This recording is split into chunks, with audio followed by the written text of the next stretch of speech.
Hi, my name is Eric Kiesauer, and today's session is about state health considerations during open enrollment for 2020. Fortunately, it's a year, again, of few changes, so we are going to highlight the minor things that have changed. We're going to review the plans, how they work, what they cost for you, and then we're also going to spend a lot of time throughout the presentation focusing on ways for you to spend as little as you can. So in 2020, there really are no major changes. All the plans and the prices stay the same. So you still have 7 options to choose from, 3 HMOs, 3 HRAs, and 1 high deductible health plan. The same in carriers are involved, so we still have Anthem as the primary carrier, with United Healthcare playing a secondary role on a couple of the plans, and then, of course, Kaiser for folks in Kaiser's service area. As we said, no changes in the deductibles, the out-of-pocket expenses that you pay, and so forth. So what you understand today will continue as it has been. The HRA account rules are the same. The dollars going into those accounts for 2020 when you join the plan will stay the same as they've been in years past. The wellness opportunities, which are so important to you,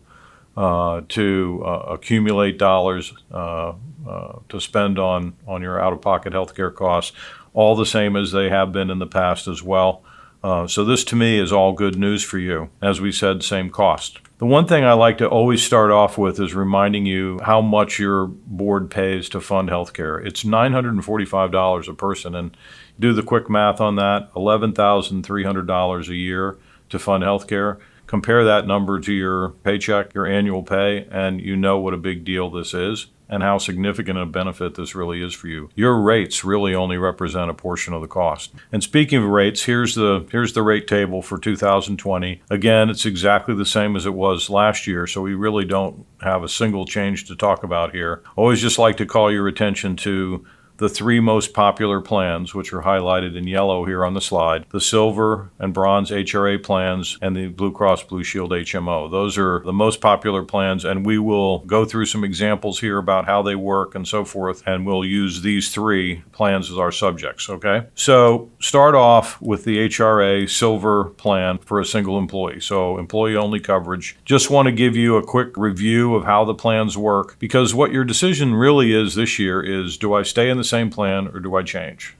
So it helps to know, obviously, how the plan that you're in works as you start to try to make that decision. So in the Silver plan, which I'm showing you here on the screen, all your preventive things are covered at 100%. And by now you all remember that all the plans cover preventive care at 100%. When something's covered at 100%, it's represented by blue on the slide. When it's an out-of-pocket cost to you or a potential out-of-pocket cost to you, we show it as red on the slide. So preventive stuff covered at 100%. If you have a prescription, you pay a portion of the cost, which is the red here you see on the screen, and then the plan pays the rest.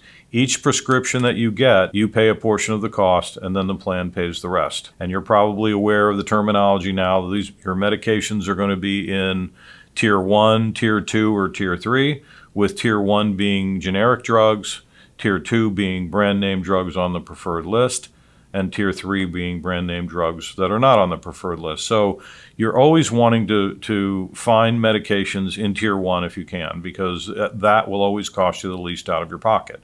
If you can't do that, and your doctor specifically wants you to use a brand name drug, then make sure you're picking a brand name drug off of the preferred list. And these lists are on our system website, so you're able to go link to them easily.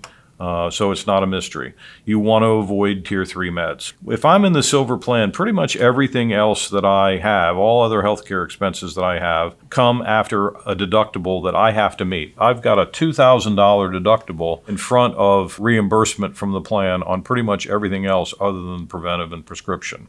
Okay, and nobody likes to see that big red box on the slide. Obviously, it's a lot of money to pay out of your pocket before the plan starts to pay you anything. Once that deductible's met, however, the plan starts to get pretty good. It's paying 80% of your bill and you're only paying 20%. And then notice the green line here on the slide that's labeled out-of-pocket limit. If the red on the slide, in other words, the portion that you're paying for your co-pays there, for your prescriptions, the deductible, the 20% that you pay, when all that red together adds up to $5,000, the plan says that's all you have to pay, and it starts to pay all your expenses at 100% after that. So you have no out-of-pocket expense once you get to that $5,000 limit in the single silver plan. Now, the deductible is, as we said, not a pleasant thing, but you do get a little bit of help meeting that deductible, because when you join the plan each year, an amount of money is contributed into this blue box on the slide. We call it the blue box, but that's your HRA account. That little blue box is the reason this plan is called the HRA plan. Seems like a strange reason to name the plan that way, but it's a pretty important element of the way the plan works, because any dollars that you have in that HRA account will be used to pay your medical expenses, and it helps you reduce that deductible that you're paying. It reduces the amount that you have to pay out of your pocket. We'll talk more about the HRA as we go through our discussion here today. If I have a family, I just switched the slide here, and if you blinked, you might have missed it. So you notice the graphics are exactly the same, but the family deductible, which is what we're showing you here, is not $2,000, but $4,000. Your HRA account, your little blue box down here, has $400 contributed into it instead of $200, as it did when you were a single employee. So does this mean that if only one person is sick in the family, that they have to pay the entire $3,600 remaining deductible? No, you'll still pay the same individual deductible that you would have if you had single coverage. You'll have the $400 to help you offset the cost of that deductible, and then the remainder of your individual deductible is all that you'll pay. So you don't have to worry about a bigger deductible in the family. What the family deductible is about is limiting what you can pay out of pocket as a family. So it really is a benefit to you and not an additional worry about out-of-pocket cost. Costs a lot more to be in this plan because I'm covering 3 or more people, but remember, you have the options to cover just yourself and a spouse, or yourself and kids, to change what you have to pay to join here. As a family, you have an out-of-pocket limit of $10,000, so double the individual amount. And what that's simply saying is the entire family cannot spend more than $10,000 out of pocket, in other words, the red on the slide, before the plan starts to pay 100% of the entire family's bill. Okay, so you have great financial protection in this plan. Now let's take a look at the HMO and how it differs. You see there's a lot more blue on this slide. So an HMO plan is going to cover more of your expenses than the silver plan does. The red on the slide is less. How is it different? Preventive covered the same way as it was in the silver plan. My prescriptions are covered pretty much the same way as they were in the silver plan. What's different is doctor visits. Okay, you notice here on this slide that much like the prescriptions, I have a copay when I go to the doctor. So I pay $35 up front to a primary care physician, or $45 if I'm going to see a specialist, and then the plan's paying 100% of my visit after that. A lot of people like this provision in the plan. It's very predictable, it's very budgetable, and it takes all the mystery out of each visit. I don't have to worry about whether I have money in my HRA account to pay the bill, how much of my deductible I have left to meet, or any of those questions that you might have in the silver plan you don't have in the HMO, and that makes it quite popular with a lot of people. The other thing that's an improvement in the HMO is that my deductible is quite a bit smaller. Remember, in the silver plan, my deductible was $2,000, reduced by whatever I had in my HRA account, but still, in any given year, I'd have $1,800 remaining deductible in the silver. Here I have only $1,300 before the plan starts to pay 80% of my bill, and I'm paying 20%. And I have a little bit lower out-of-pocket limit to pay in this plan than I do in the silver plan as well, $4,000 instead of $5,000. Notice the difference in cost to participate. This costs me about $25 more a month than the silver plan, or about $300 more a year if I want to be in the HMO. And we'll talk about why you might want to pick that plan, even though it costs a little bit more. I want to make the same point about the family deductible here that I did in the silver plan. See here in the family version, your deductible is $2,600.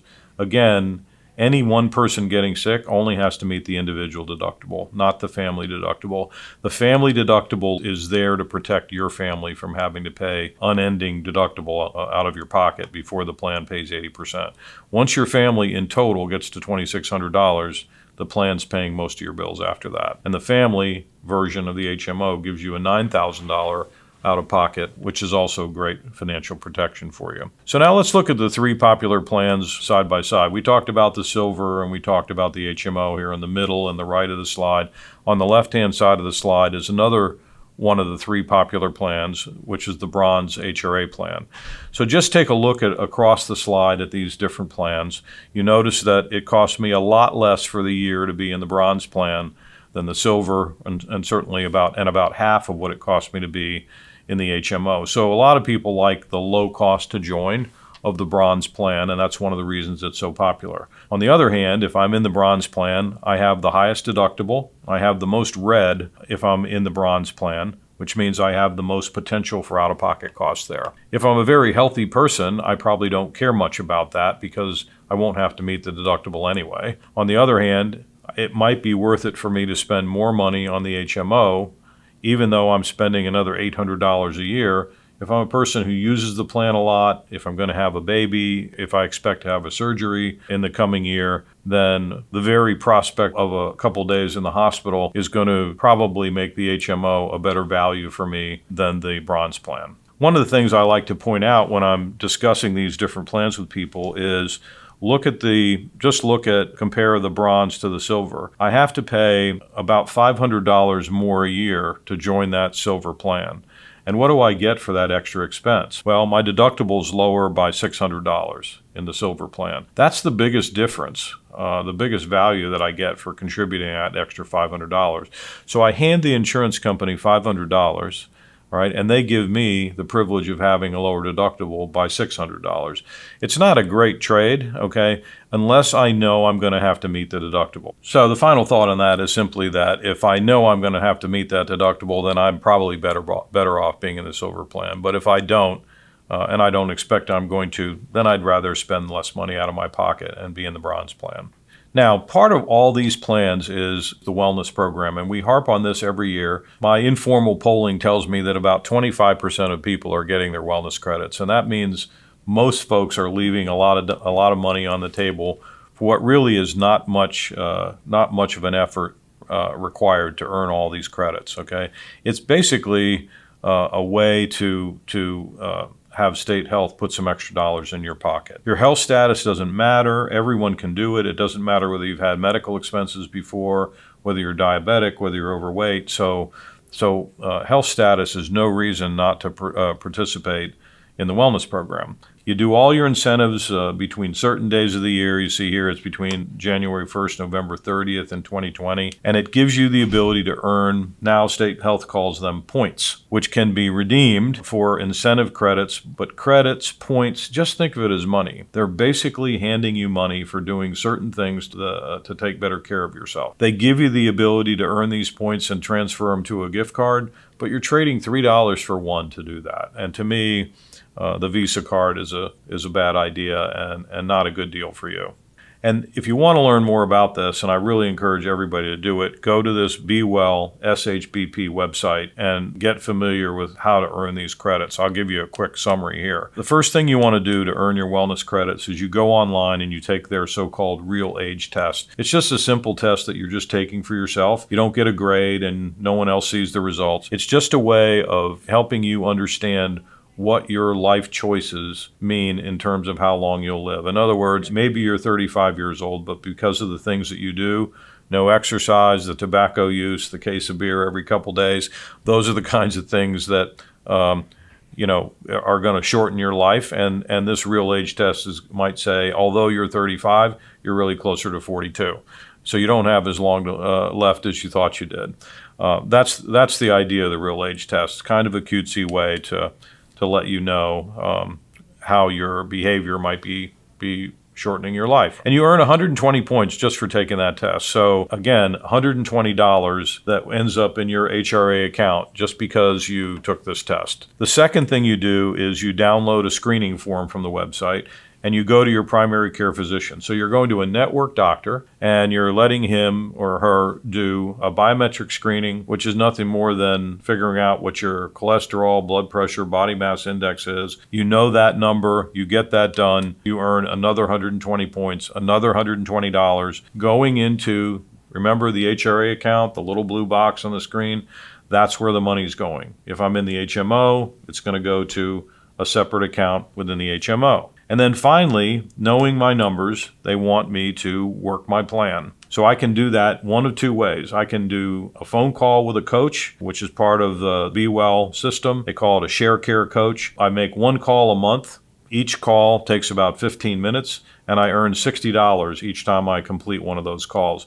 So in a few short calls over a few months, I can make another $240 going into my HRA account. I can also do some things online and track activity that I have. So this is kind of where Fitbit meets State Health. Used to be very easy to do that. Now you have to log in there, I want to say 2 out of every 3 days. So it's quite a bit more of a commitment to be doing the online tracking than it was before. And if that is too much of a nuisance, you might want to think about doing the phone calls, which, as I mentioned, I get 4 quick 15-minute calls, and you've earned your 240 points. So altogether, from this little bit of effort, I earned $480 for myself over the course of the year. And if I have a spouse covered and he or she does it with me, then I double my $480. And as a couple, we have $960 that goes into our wellness credit account if we're in the HMO, or goes into the HRA, the blue box, to help me meet my deductible, pay my out-of-pocket expenses. So free money for taking better care of yourself. I always think about it in terms of maximizing the blue box. The bigger that I can make that blue box, that blue HRA box, the smaller my deductible becomes. Remember, how much you dislike seeing that big red box on the screen. And the bigger you can make your blue box, the smaller the red box becomes. So I joined the HRA Silver Plan for 2020. I have $200 going into my account for just joining each year. Any credits that I had before, credits from 2019, and remember, I'm doing this recording here before October 1st. You still have several months, if you're part of State Health now, to earn these credits, and I encourage you to do that. Go out right now, earn as many credits as you can for 2019.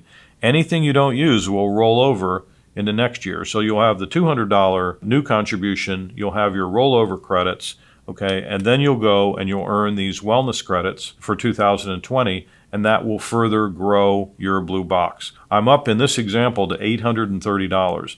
That's getting pretty close to half of that big $2,000 deductible, and it's really taken me almost no effort to get there. So I encourage you to do that. And remember, if I'm in the HRA, all my dollars, my wellness dollars and HRA credits are all going to be in that account. My medical bills are automatically going to be paid out of that account without me doing any administrative work or instruction or even having to know what's in that account. And every dollar will come out of that account first, and then I'll meet whatever deductibles left later on in the year.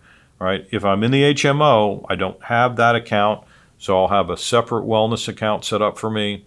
I'll go to the doctor, for example, pay a $35 copay, like we talked about.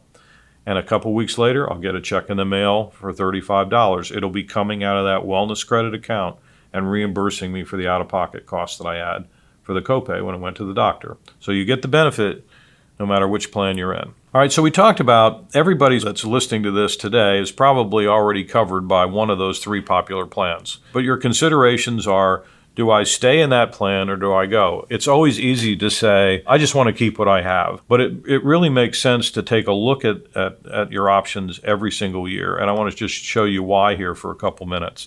Let's say that I'm in the bronze plan. So we call these the arrow slides. I'm in the bronze plan today. I show the costs here on the screen so you can see what you're paying today to be in it. So the question is, do I stay or do I go? Well, if I haven't had expenses, and I don't think I'm going to in the coming year, it totally makes sense for me to stay in the bronze plan, right? Because I'm paying the least to be in it. It's the lowest cost of the popular plans. And if I've earned wellness credits and so forth, I've been growing my blue box. Even if I haven't earned the credits, I'm going to get another contribution into my blue box in the bronze plan for 2020. And again, I think I'm in good health, so I'm not going to have to meet the larger deductible. It makes sense for me to stay. If I've had a lot of expenses, or I expect to in 2020, I might want to think about moving. I've used up all the money in my HRA account. If I expect a hospital stay, a lower deductible might really be of help to me. So I could spend a little bit more money moving up to the silver plan and enjoy the lower deductible in that plan. Or I might even consider spending even more out of pocket to join the HMO because I know I'm going to need that care. I know I'm going to spend that day in the hospital, and I'd really like to have the advantage of the lower deductible and the copays on my doctor visits and the lower out of pocket limit. So I have some significant advantages I could gain. If I'm in the bronze today and I know I'm going to have healthcare problems, I might want to move up to one of the richer plans. If I'm in the silver plan today, which is the middle of the three popular plans, I'm really kind of right on the fence now. So how do I decide whether I want to stay or go in that? Exactly the same logic. Have I had a lot of expenses this year or not?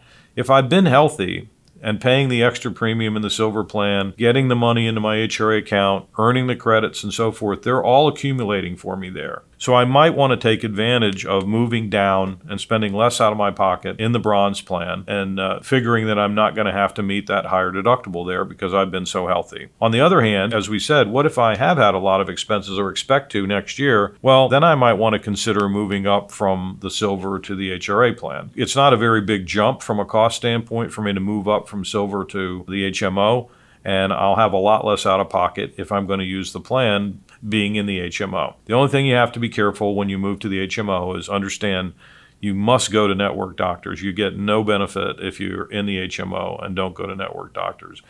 It's such a penalty to go out of network in any of the plans that you should have that in your mind anyway. But in particular, in the HMO, you have to understand that you must go to a network doctor. You don't get a reduced benefit. If you go out of network, you get no benefit at all. So just remember that when you move to the HMO. There are so many of the providers in our area that are in the network that finding a doctor out of network is probably more difficult than finding one that's in. So not much of a worry, but still something that you should pay attention to. All right, and then finally, what if I'm in the HMO today, the richest of the three popular plans? Same logic again. I can obviously stay in that plan, or if I've been in good health, I really haven't needed the plan at all, I might want to think of moving down to the silver or even the bronze. Cost me a lot less to join those plans, all right? And if I don't think I'm going to use them, it might make a lot of sense for me to do that. If I have a lot of expenses, or I think I'm going to, I might consider moving up to the gold plan. But the gold plan costs a lot more money to be in. The name gold implies that it's the best plan, but really when you compare the gold plan to the HMO, the benefits don't work out being really significantly better. In my opinion, not really worth the additional cost to move up to the gold plan, even if you have a lot of expenses. So from my standpoint, I would say there's never really much of a reason to move to the gold plan, and I would be inclined to just stay in the HMO if I thought I was going to have significant expenses in the coming year. So I hope that helps you think through how do I decide whether I stay or go. We always like to mention Kaiser. It's not an option for many people because you have to live or work in their service area to use their plan. Because remember, in Kaiser, the requirement is that you pretty much go to their building for all your care, primary care, specialty care, even prescriptions. So you must live in their service area or at least work in their service area to use the Kaiser option. More expensive than the Blue Cross Blue Shield HMO, but no deductible in the Kaiser HMO at all. So it's all copays, a copay for a doctor visit, copays for a hospital stay, and so forth. So you never have that big deductible to meet in the Kaiser HMO. And I think a lot of people like that. Probably the biggest negative is they may not want to actually go to the building for their care or give up their doctor to be part of Kaiser. So a couple general things about healthcare. If you've been in the HRA, as we talked about, you understand how it works. You have HRA money rolling over. You're going to earn new money in the new year going into your HRA account. The best bet there is probably to stay put in that plan. But if you've been in the HRA, you needed or you expect to need a lot of care in 2020, you don't have any money rolling over because you've used it up for healthcare expenses in the past year, you might want to move over to the HMO, as we talked about. And remember, if you go to the HMO, it's not a reduced benefit if you go out of network. It's no benefit at all. So you have to be prepared to make sure that you go to a network doctor if you're in the HMO. Remember that the wellness dollars roll over between all the plans and from year to year. So any credits that you still have available to earn, you can still go out and grab those here in the remainder of 2019, and then you can go begin in 2020 to earn your new set of credits. Pile those credits up because it makes your deductible smaller. The bronze plan is going to be the best choice for people who don't have many health issues. A better value than the high deductible health plan, which is a little less expensive, but because of the money in the HRA account and a couple other aspects of that plan, you'll find that the bronze is a better value than the high deductible health plan most of the time and only costs a few dollars more. So the last point I want to make on this slide is in this yellow box here, where remember that all the plans have the out-of-pocket limits. In none of these plans can you spend so much money that your family is in financial despair. The way I translate that is that you really can't make a big mistake in your choices here. We don't really know what's going to happen tomorrow, let alone what's going to happen next year. So you make the best judgment you can about what kind of health care your family is going to need in 2020. And then you just go with it and don't worry about it. Because even if you're in the bronze plan and then it turns out that you have a lot of expenses, remember you've got that great out-of-pocket limit in that plan, and it's going to protect you from major things no matter what happens. So I think you should not be fretting about what choice you make at the end of the day. You just make the best choice you can and go with it. Now, there's a separate tool, okay, that's available to you in addition to state health, called a flexible spending account. Most of you are familiar with these accounts now. A lot of people say they struggle understanding how to use them, but it's really not that difficult. You figure out what kind of out-of-pocket expenses you expect to have in the coming year, and you set aside some dollars in this account to fund that. One of the main reasons you do it is because when you put money in a flexible spending account, you're putting your money in there before taxes. So you're not paying any federal, state, or Social Security tax on the money.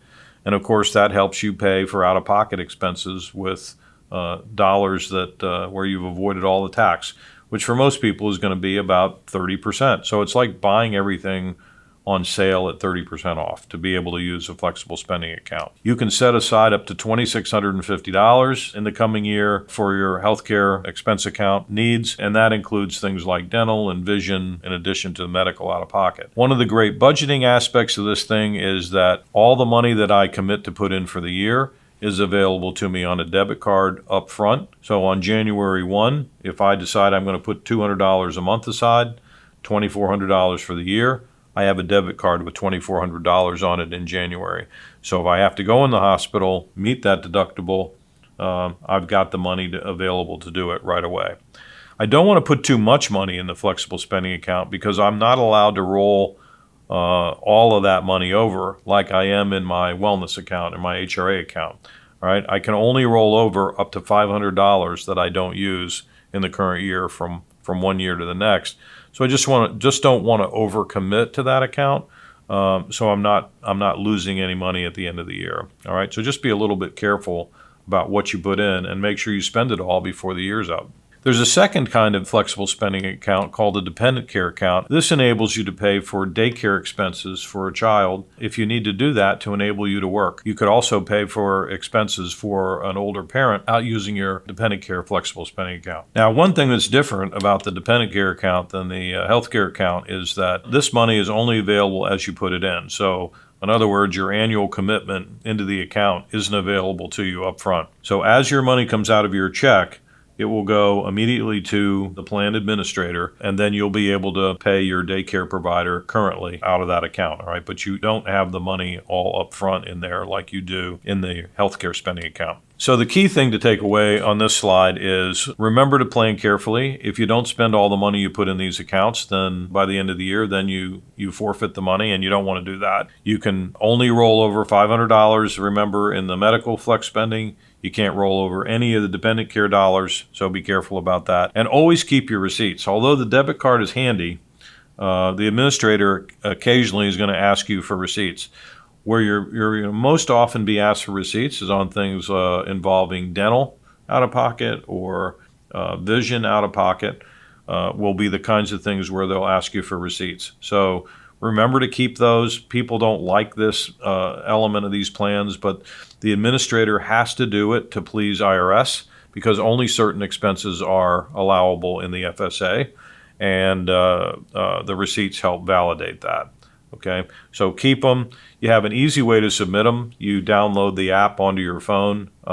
You'll be able to take pictures of the receipt and just text them in. So it's not like it's a difficult thing to do, but it may be a request that comes a couple, 3 weeks after you spent the money, and it may be a little bit of a nuisance. There's an administrative fee to participate in the plan, a pretty small amount to pay for it. The tax savings easily cover that if you use the plan. And then just a word on how it fits in. So what did we say about the HMO? Who uses the HMO? Someone who pretty much is sure they're going to have to meet the deductible and have out-of-pocket expenses. So that deductible on the HMO, as you see in this slide, $1,300, remember, and I can set aside $110 a month into my FSA account, which gets me $1,300 for the year. Remember, that money's going in without tax, so it's only costing me about $75 or $80 in take-home pay to do it, number one. And number two, I have the entire $1,300 available to me on a debit card January 1. So whenever that hospital stay comes, I have the money to pay the deductible and not have to come out of pocket for the whole amount. Now let's go through a couple things about how to save money on healthcare. Again, the wellness incentives we talked about, kind of a no-brainer, free money for taking better care of yourself. We talked about the flexible spending accounts here just a second ago. Remember that if you're taking medications that are so-called maintenance medications that you're taking perpetually, I'm taking a blood pressure medication that I take on an ongoing basis, a cholesterol medication that I take on an ongoing basis. All of those should be done in 90-day supplies and via mail order. It saves me time. I only pay 2.5 copays instead of 3. It reminds me to refill them, delivered to my house. Everything about it is better if I'm using mail order. So I always want to do that if I can. Remember that all the plans in state health have this so-called disease management prescription waiver element to them. That simply says to me that if my family's dealing with asthma, coronary artery disease, or diabetes, those 3 things, all I have to do is sign up with a simple phone call for this program. Costs me nothing to do it, and I don't have to pay any copays on the medications. I'm basically getting my medication for free. No copays. I'm getting prescription medications off the preferred list of medications. And again, that's a list that you can look at online. Just go to our benefits website and online, and you'll be able to see the list of preferred drugs. That list, by the way, is managed by CVS Caremark.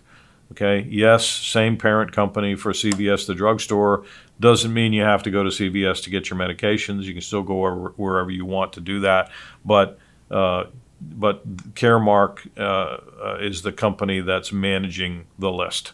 All right. Another thing you can do is just buy your prescriptions direct. We talk about mail order. We talk about tier 1, tier 2, tier 3. But another thing you can do is most pharmacies have these so-called $4 lists. So this gives you the ability to go and buy a 30-day supply of a medication for $4, 90 days or $10. So if you can find a medication that works for you on the $4 list, what I'm suggesting you might want to do here, leave your ID card in your purse or your wallet and just buy the prescription directly from the pharmacy. That $4 could be less than the copay that you pay.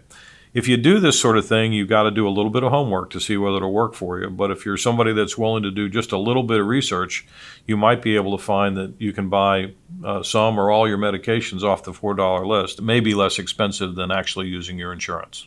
Remember that every member in state health has the nurse advice line available to them. So this is a great way to get help when you have a problem. Let's say that young child wakes up in the middle of the night. You don't know whether to take them to the emergency room or just take them to the doctor in the morning. This gives you a great way to find that out. Call the nurse advice line, tell them that what's going on, and they'll coach you on whether you should go ahead and take them to the emergency room now or wait to see the pediatrician in the morning. You know it's going to cost you less if you can wait to see the doctor. You know it'll be less aggravating. So it's a great service to be able to get some guidance on that. You know, you can call mom and ask her, but you can also call this nurse in the middle of the night and get some professional advice. There's also a supplement for military families. So if you're a dependent of someone in the military, you have a so-called DEERS number. There's an option within state health to buy a little supplement plan that basically pays all your deductibles and copays in the TRICARE plan. So it gives you a really good value tool to avoid out-of-pocket costs if you're in that situation. And then finally, on the cost-saving sides, we've got a feature within State Health called telemedicine. It's basically a virtual visit to a doctor. You're using an 800 number to do a webcam call or to do a Skype call. So you're visiting a physician on the end of that line, basically, not your primary care physician.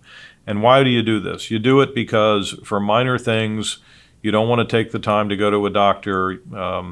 You want to be able to get something quickly.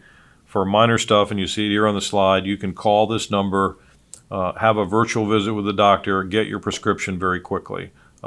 This is something that takes literally minutes to do instead of taking time to go to a doctor. Why do it? Well, it costs you a lot less and it's so much quicker. I've done the math for you here on this slide, and if I'm in the bronze plan, it ends up costing me about $12 for this visit, and I've got a prescription. In the silver plan, it costs me less than $10. If I'm in the HMO, it costs me $35, the primary care copay to get the prescription. But I think more than the cost of the actual virtual visit is the fact that you don't have to use up any of your sick leave to get these to get this done.